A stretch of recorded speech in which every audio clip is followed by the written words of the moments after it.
Bugün de Sırbistan'da market fiyatları inceleyeceğiz. Soğan uygun fiyat 15 TL kilosu. 403 TL şöyle bir dana et arkadaşlar. Alkol reyonu var, oraya geleceğim birazdan. 49 TL 1 litre sıvı yağ. Küçük bir şehir turuyla videomuza devam edeceğiz. Şehrin neredeyse her yeri böyle.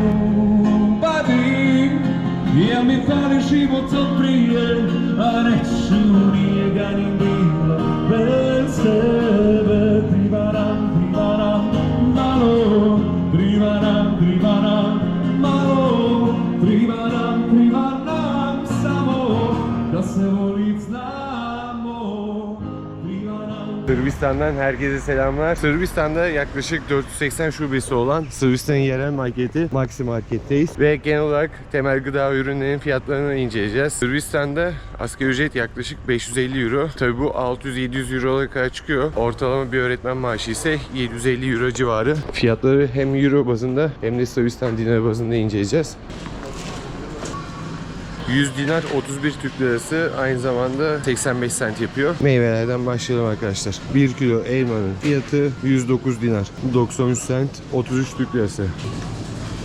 1 kilo portakalın fiyatı 179 dinar 55 Türk lirası. 1,5 euro 1 kilo portakal. Muz fiyatı, bu da yaklaşık 60 TL civarı muzun kilo fiyatı. 1 kilo limon 1,27 euro ve patates arkadaşlar 1,2 euro patatesin kilosu. Soğan uygun fiyat burada 15 TL kilosu. Havucun kilosu 20 TL. Ve diğer temel gıda ürünlerine geçiyoruz. Şeker, un, makarna. Makarna Barilla herkesin bildiği bir marka, 274 dinar 2,3 euro. Ve kendi makarnaları var 79 dinara. Bunun da fiyatı 24 TL arkadaşlar. Sütün fiyatına bakıyoruz şimdi.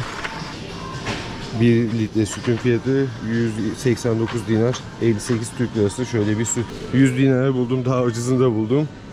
O da yaklaşık 35 TL civarı. Şöyle dörtlü su var 200 dinara 60 TL civarı.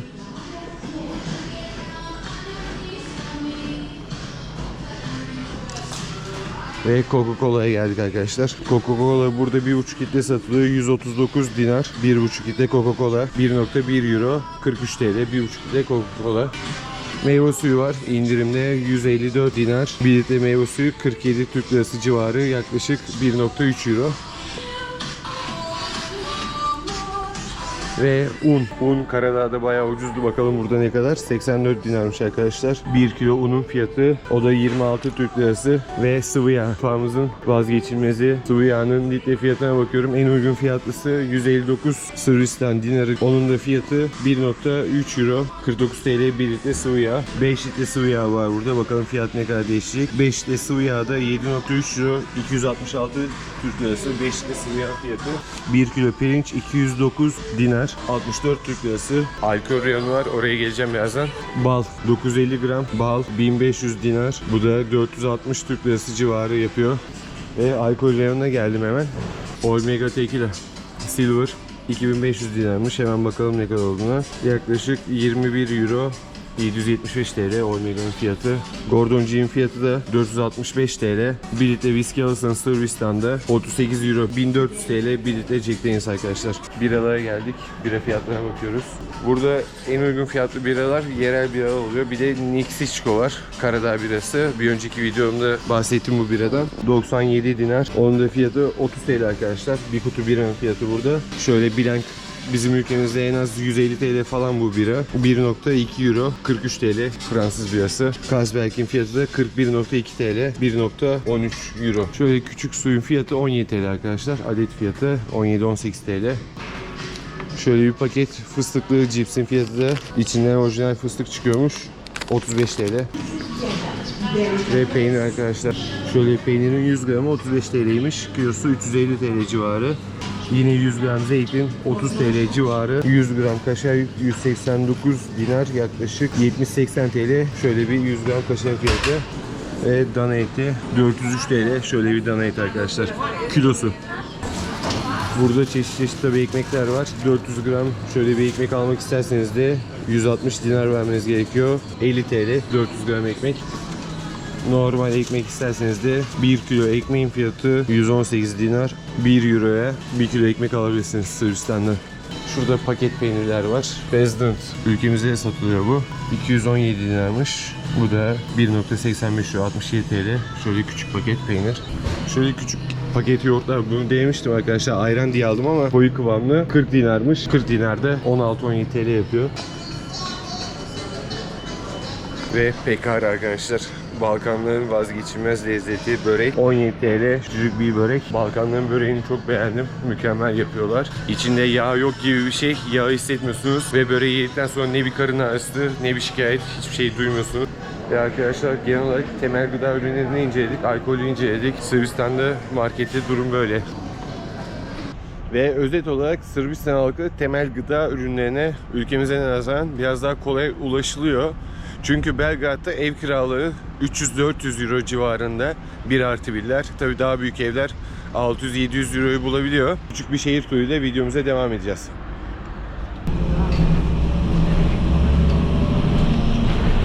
Ve Sava Nehri kıyısına gidiyoruz bugün. Sava Nehri kıyısında gezeceğiz birazdan. Otobüste bir 10 dakika yol geldik. Bir otobüs daha değiştiriyoruz. Belgrad'ın biraz daha böyle turistik olmayan, popüler olmayan yerlerine gideceğiz bugün.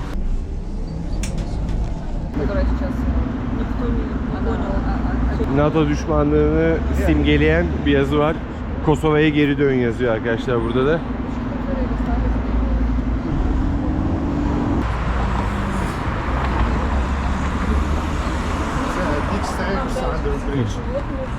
Cumhuriyet Meydanı'na yakın bir yer aslında burası. Çok uzakta değil.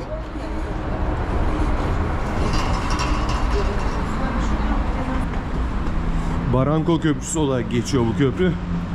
Bakın köprünün altı da böyle. Az yerde sağda da kaleye gidiş yolu var.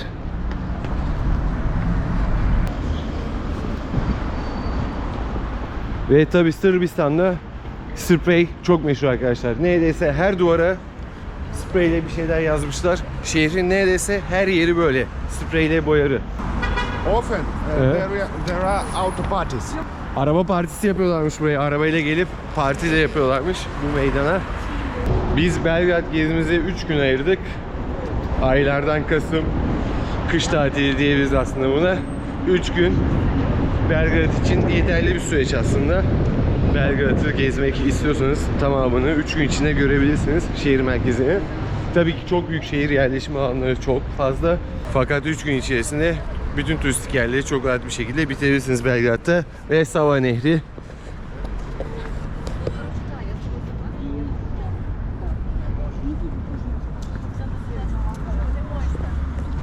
Nehir kıyısında karşıdaki yaşam merkezinde bir evin aylık kirası 1500-2000 dolar civarıymış. Gayet lüks yapılar. Bunlar yapılmaya devam ediyor. İnşaatları devam ediyor arkasında. Tabi 400-500 euroya da apartman kiralamanız mümkün Belgrad'da. Ve gece hayatını sevenler için yine bulunduğum bölgede karşıdaki beyaz yapı gece kulübüymüş arkadaşlar. The most popular nightclub named Lafayette. Lafayette. Yes. Lafayette'miş ismi. Belgrad'ın en popüler gece kulübüymüş.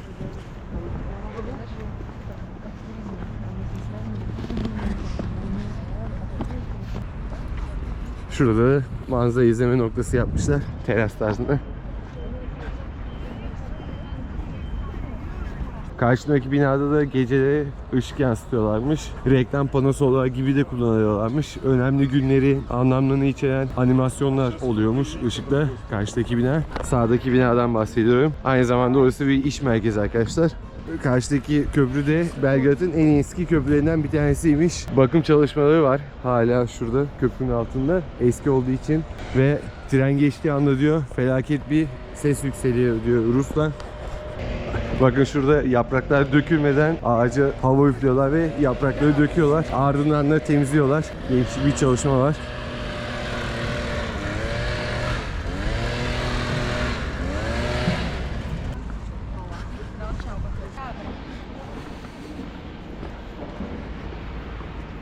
Karşıda kale manzarası ve camdan zemin yapmışlar. Şöyle.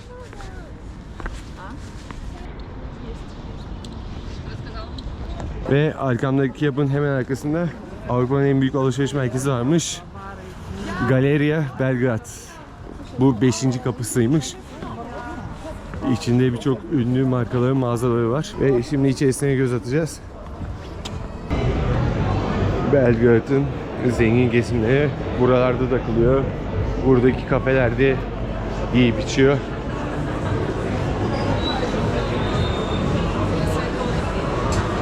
AVM içinde araç servisi de şöyle.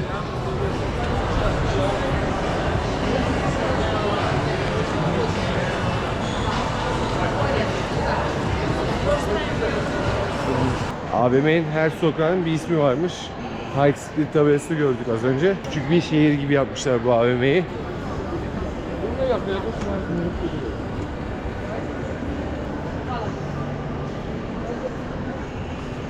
Ve biz de alışveriş merkezinin üst katına çıkıp dondurma yiyeceğiz. Nehir manzarasına karşı.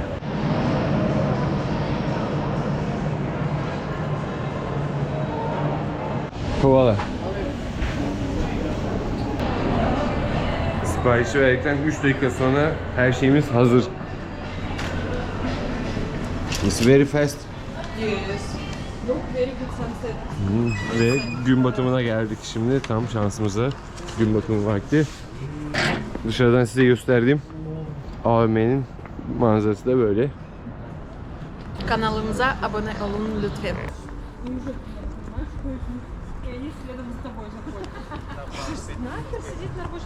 Alışveriş merkezinden çıktık. Şimdi şehir merkezine gidiyoruz. Bir de akşamları nasıl oluyormuş şehir merkezi, onu göreceğiz.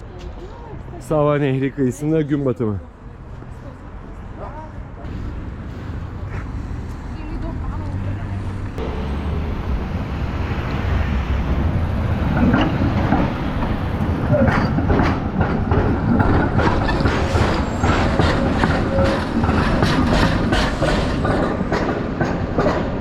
Ve şehir merkezine 1-2 durak sonra ulaştık. Zaten yakındı şehir merkezi bulunduğumuz konuma.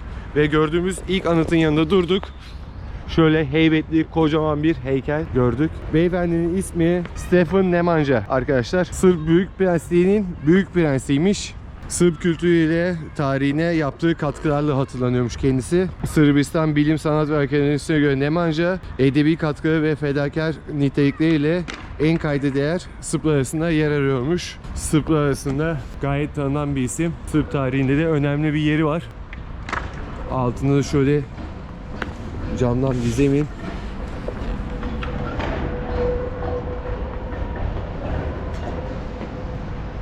Heykelin içine girdik adeta.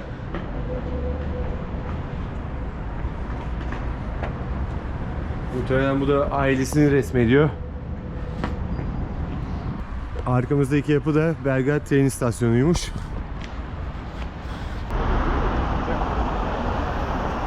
İlk Belgrad videomda size bahsetmiştim. Parlamento binası, gündüz bunun önünden geçmiştik. Ve şimdi de Kneza Mihaila Caddesi'ne gidiyoruz. Belgrad'ın meşhur caddesine. Bu sefer de gece göz atacağız oraya. Parlamento binasının ışıklandırması çok dikkatimi çekti. Başta anlamamıştık önünden geçtiğimizi, fakat yakınlaşınca anladık ki gündüz önünden geçmiştik. Gece çok daha farklı gözüküyor bu şehir. Hemen arkasında da başkanlık binası var. Sırbistan'daki son günümüz, yarın uçağımız var. İstanbul'a dönüş yapıyoruz. Ve Belgrad'da en çok dikkatimi çeken şeylerden bir tanesi de buradaki araçların, sürücülerin kadın olması. Neredeyse 3 arabada bir bayan sürücü görüyoruz. Kadınlar çok yaygın olarak burada araba kullanıyor. Ve gayet de güzel kullanıyor. Şuradan Parlamento binasından sola girdiğinizde İstiklal Caddesi'ne, Belgrad'ın İstiklal Caddesi'ne giriş sağlayabilirsiniz. Ve bahsettiğim yoldan az ileride solda Otel Moskova arkadaşlar. Otel Moskova'nın solundan da caddeye giriş yapabiliyoruz. Belgrad'a ilk defa gelecekler bu yolu izleyebilir ve kolayca Belgrad'ın İstiklal Caddesi'ne çıkabilir. Ve caddenin karşısına geçmek için de alt geçit kullanmanız gerekiyor. Alt geçitten dediğim Otel Moskova'nın yanına geldik. Buradan da sağdan düz devam edeceğiz. Caddeye çıkmış olacağız. Şu anda Belgrad'da saat 5.30 arkadaşlar. İş çıkış saati, okul çıkış saati. Biraz hareketli cadde. Herkes otobüs duraklarında.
Ve Belgrad Cumhuriyet Meydanı. Prens Mihailon arkadaşlar. Kenzey Mihail parmağıyla biz Türklere dönmemek üzere buradan gidin diye İstanbul'u işaret etmiş arkadaşlar. Yani şuradan olup gidin demiş Prens Mihailon'a bize.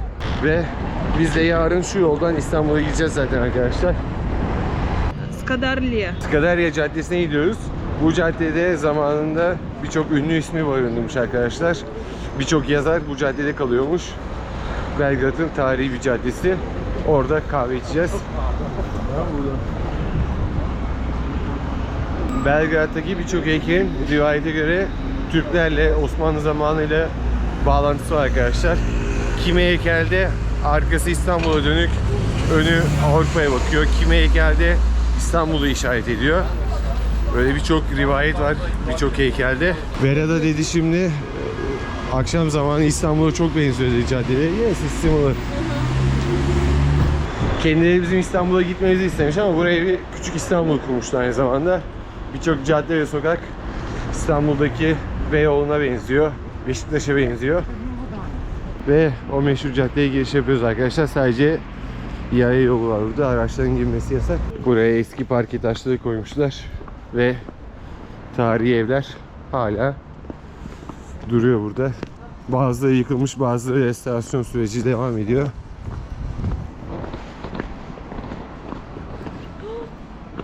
Fransa'nın ve Rusya'nın önde gelen yazarları da bu caddede yaşamış zamanında. Tabi Sırbistan'da. Heykeller var. Hemen bakalım aslında kimin heykeli olduğunu. Aytop Cazay diye bir adamın heykeli. Fakat internette bulamadım.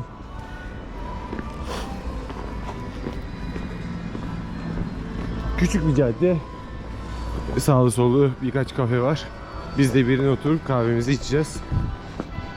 Yazında arkadaşlar cadde böyle oluyormuş. Sokaklara masa sandalye koyuyorlarmış. Tabii kışın burada herkes içeride oturuyor. Sevdiceğinizle romantik anlar geçirmek için bu caddeyi öneririm. Güzel bir havası var caddenin. Yol boyunca burada böyle birçok sanatçının heykeli var arkadaşlar. Yaklaşık 500 metre bir cadde. Birçok Sırbistan restoranı var. Sırbistan'ın geleneksel yemeklerini veren Sırp lokantaları var. Ama her yer bomboş. Burada bir şatçı var arkadaşlar. Hediyelikte boyutu mevcut. Drink like Serbian. Ciao. How much for one glass? One glass 400, this is 450, the Uh-huh. is 700, and the raspberry 5. Do you want I will drink? try this. Okay. Marina. One or two? Two. Two raspberry. Okay. Want Two. the same or different? Which one is for your offer? I offer this one. Without aromatic, eh? No, it's with Apricot. Apricot. This is You can liquor. Liquor, yeah. Yes. Bu likör gibiymiş arkadaşlar. Ben de hangisini tavsiye ettiğini sordum. Bunu tavsiye etti. Is it ayva or pear? Ayva, ayva. Ha, Ayva. aha. Ayvalı var. Berry ve ballısı var arkadaşlar. Şimdi bir tanesini deneyeceğiz. Jivili.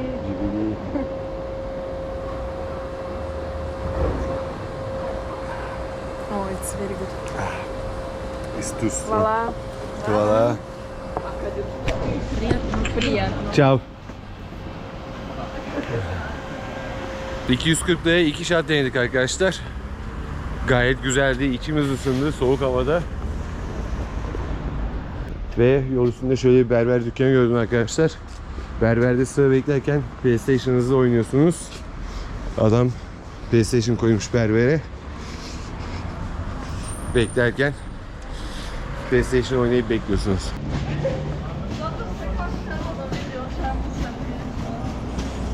Ve kahvemizi içtik. Dönüş yolculuğumuz da başladı. Yine o meşhur caddeden geçip evimize gideceğiz.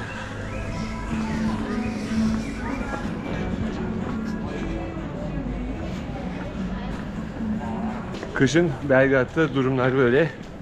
Kış tatilinde Belgrad'a gelmek istiyorsanız göreceğiniz manzaralar bunlar. Kalabalık böyle. Tabi Sırbistan'da Avrupalı turist yok bu arada çok. Bunun en büyük nedeni NATO düşmanları olması, NATO'yu sevmemeleri. En iyi geçindikleri ülke şu anda Rusya, Sırbistan'ın. 400 bin Rus şu anda Sırbistan'da yaşıyor arkadaşlar. 2 sene içinde 400 bin Rus Sırbistan'a gelmiş. Ruslan'la biraz muhabbet ettik. Bana sordu en iyi geçindiği ülke hangisi diye Türkiye'nin. Gerçekten cevap vermekte zorlandım. Azerbaycan dedim. Bunun dışında başka böyle iyi ilişkimiz olduğu ülke varsa yorumlara yazabilirsiniz. Hemen sağımda da katlı bir otopark var arkadaşlar. Şehir merkezinde böyle çözmüşler otopark sorununu. Yüzlerce araçlık otopark şehir merkezinde. Ve şu bir gerçek arkadaşlar. Belgrad'ın hiçbir yerinde yerde bir tane çöp görmedim. İnsanlar da gayet çevre temizliğine özen gösteriyor. Yerde bir adet bile izmarit yok. Tertemiz cadde ve sokaklar.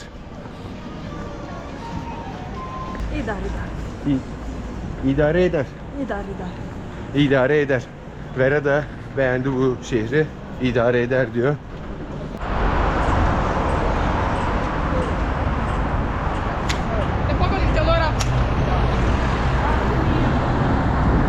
Ve son olarak arkadaşlar gideceğiniz yeri Google Maps'ten baktığımızda Google Maps'te otobüs seçeneği var.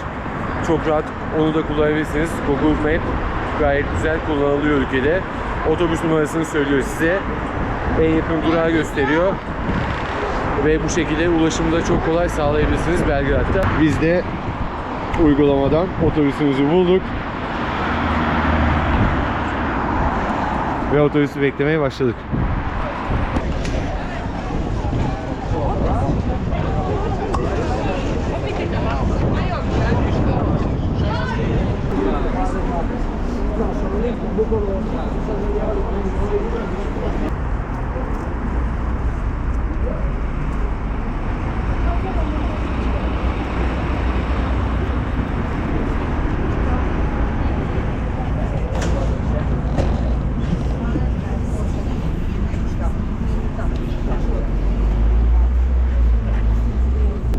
Ben YouTube kanalım var benim ya. Öyle geziyorum ben de. Ha aynen. Ekleyeyim seni. Kaç aydır buradasın? 3-4 ay oldu. Hemen yazayım öyle. Nasıl Sırbistan, güzel mi? Güzel. Gece gelir falan. Turistik olarak güzel. O kesin. Benim de 3 gün oldu. İşte yarın dönüş var. Şey dedik biz de, Karadağ dedik. Gittim. Hanım Rus.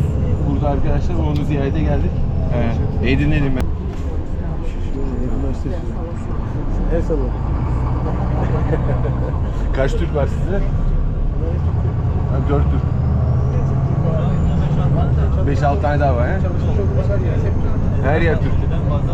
Niye abi, Sırp işçi yok mu ya? Firma mı Türk? Sırpçılar bizim gibi çalışan. Çok yavaş çalışıyorlar değil mi? Hem çok yavaş hem çok şey. Abi bütün Balkan öyleydi ya. Karadağ'da öyleydi. Adamlar bir iş yapacak, bir garson, bir masaya bakmaz mı 5 saat ya? Hiç bizim gibi değiller ya. Arkadaşlar Türkçe konuşuyordu. Dedim ne yapıyorsunuz? İnşaattaymış burada 4-5 erkek, eve dönüyor. Şu an mesai bitmiş. Kore isminde ordulu bir arkadaşımızla tanıştım. Genel olarak Merhabalar. Genel olarak memnunsun yani Sırbistan'dan abi. Evet. Paranı da kazanıyorsun. Paranı da kazanıyorsun. Türkiye'ye göre daha iyi. Maaş dolar mı? Euro. Kardeşimle yeni tanıştım. Eyvallah. Memnun oldum. Trakyalı kendisi. Yenge hanım Rus. Arkadaş nereli? Kardeşim merhaba. Adana. Oo. Adana. Benim en iyi bir arkadaşım Adanalı ya. Güneşi ateş eden Adanalı abi. arkadaşlar. Tehlike. Hangi mahallesi? Neresi? Melike Mahallesi. Şu an video çekiyor mu? Evet. Sadece- Melike Mahallesi. Şakir Paşa. Şakir Paşa. Neyse. Herkese teşekkürler. Saygılar, sevgiler. Sevgiler. Adana'dan, Ordu'dan selamlar, sevgiler. Otobüste gel baktım Türkçe konuşuyor, hemen muhabbete girdim arkadaşlar. Buradalarmış, burada inşaatta çalışıyorlarmış. Gayet memnunlarmış hayatlarından, işlerinden memnunlarmış, yaşam şartlarından memnunlarmış. Biraz konuştuk ve gittiler. Ve Sırbistan'dan Türkiye'ye dönüşte havalimanındayız. Şu anda iPhone fiyatlarını göstereceğim size. iPhone 14 839 euro. iPhone 15 939 euro. 15 Pro 1190 euro ve 16 arkadaşlar 1115 euro bunun fiyatı. Ama bozuk bu. Dali sam puta I minuta, že me puste, desila se udati.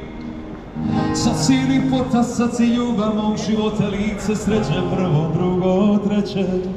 Kad se ljubav dogodi I kad život pogodi, tu sam ja I tu si ti. Jesmo li spremni svi zajedno?